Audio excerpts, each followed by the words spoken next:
Last year, in the winter of 2019, when I first set out to do the Four Freedoms, I knew that, first of all, it would be a huge undertaking. With the amount of time and work involved to do these large, complex paintings, I just knew it was going to be a long road, but it was something that was going to be worthwhile for me to do.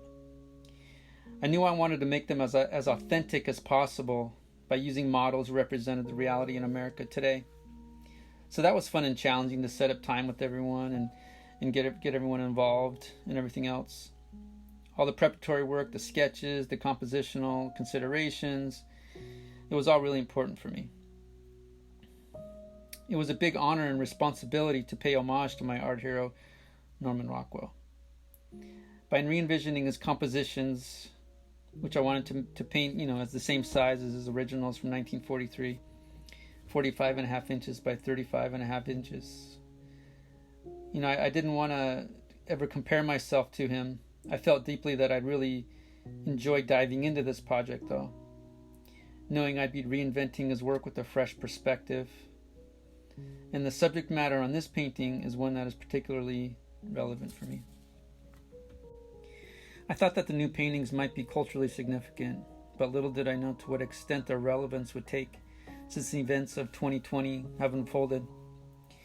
With the horror of the George Floyd murder, the protests, the pandemic, and the current election, they've affirmed their relevance and the need to have many voices heard and represented. I hope I can do my small part to help out by making these paintings. I hope that they can speak words visually that may be uplifting for us today. And now, a few words from a couple of my key models, DJ Durham and Kelly Strickland. Man, when I first looked at this painting, I noticed three things immediately. One was the accuracy, the patchiness of my goatee. Two was the beauty of my melanin, but those were cool. The third I wasn't too comfortable with, and that was on my face, there was nothing on it. And when I say that, I mean I wasn't wearing a smile. And as a black man in America, a face of displeasure or disgruntledness in the public eye, that damn near sounds like a loaded gun. But then my mind took me to Frederick Douglass. As you may know, Frederick Douglass was the most photographed American of the 19th century. And this wasn't accidental. His intent was to displace preconceived notions held by whites about enslaved and free blacks. As a former slave himself, he saw photography as a chance to show, the true face of black America in a time where, they were showing sinister and caricature-like portrayals, knowing the inaccuracy of that. He also realized that these photographs allowed his face to tell stories of these millions of black folks that were suffering unjustly. So when I look at this painting of myself, I unapologetically embrace the story that my not smile, it tells for not only myself, but countless of black voices screaming to be acknowledged, respected, and heard. I mean, that's what freedom of speech is about, right? Hi, my name is Kelly Strickland, and I had the opportunity to model for one of Danny's paintings, in particular, the Freedom of Speech painting.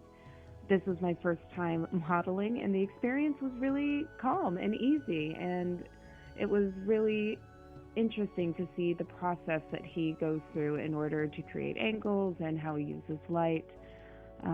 It was a really awesome process. And then, of course, to see the end result, which is this gorgeous painting, is just the cherry on top.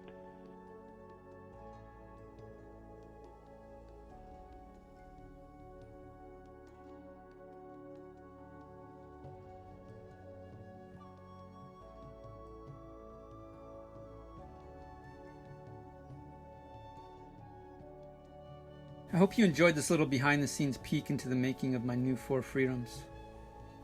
I want to thank Joanne Artman Gallery in Laguna Beach in New York City. I want to thank the Hilbert Museum of California Art. I want to thank all my great collectors. I want to thank my wonderful models who did such an amazing job. I want to thank all my family and friends for keeping me going and helping me get things done. We'll talk to you guys soon.